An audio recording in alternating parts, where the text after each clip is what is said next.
Let me tell you a story. Once upon a time, humans, or really Homo sapiens, the previous version of us, at least the earthen us, thought the ultimate civilizations would stretch across the galaxy. Once upon a time, humans, okay, don't be pedantic, you know what I mean, okay? I'm not writing it out every time as Homo sapiens. Looked into the empty, abandoned night sky and wondered why we never saw signs of life. Pedantic critics, the same ones who will object to my lack of specification on which humans I mean, will object as well to this very old phrase, once upon a time. Once upon a time used to begin children's stories, and some of us still use it to start stories. They will object to it for two reasons. One, it is not a story that people thought this way. It is a recorded historical fact. And two, there is a specific set of time that have passed since people no longer think that for specific reasons. To which I reply that, number one, a lot of history is a blend of story and fact anyway.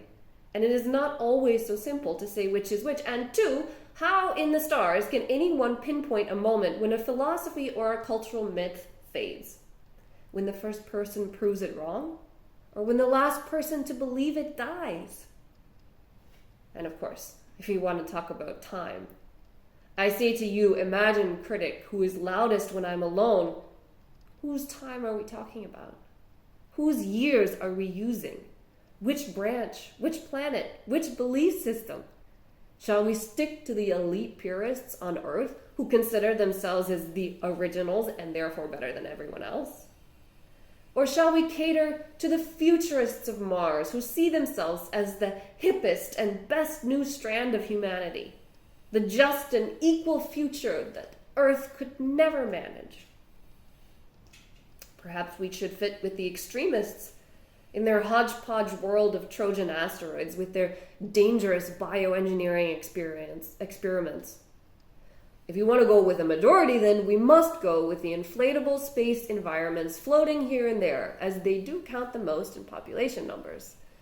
The only thing they have in common is that they all track time through some inconceivably difficult calculations based on pulsars.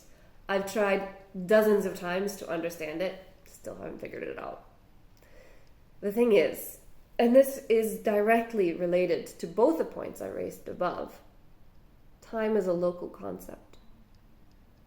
I remember reading that in an old Earth book. Somehow one of the lucky few bytes of information that made the transition from cloud to quantum computing, that now only makes sense in the solar system. The author was wrong. Now doesn't even make sense at those distances. That's why we aren't just humans anymore. We are Homo terras, Homo martianus, Homo trojanus, and whatever those guys on the rotating balloons are calling themselves, if they can claim unity. Even our genes, long held up by religious zealots as the uniting force that keeps us together as we split across the solar system, are starting to show slight, or not so slight in the case of the Trojan weirdos, but significant differences. And that's not even beginning to mention the fact that our cultures, languages, media, lifestyles, understanding of time and physical appearances have divided us so strongly that we are alien to each other, as the first and last confirmation that there is intelligent life out there somewhere. I mean, you never know. We might establish a relationship with them after all. We just have to wait another 10,000 years for a reply to our response. So, you imagined critic now sneer to which as of yet unmentioned planet? So now, I'm sure you imagined critic now sneers, to which of the as of yet unmentioned planet do you belong, that you will now tell us that is the best and the greatest? Well, no. That is the story. The one that began with once upon a time.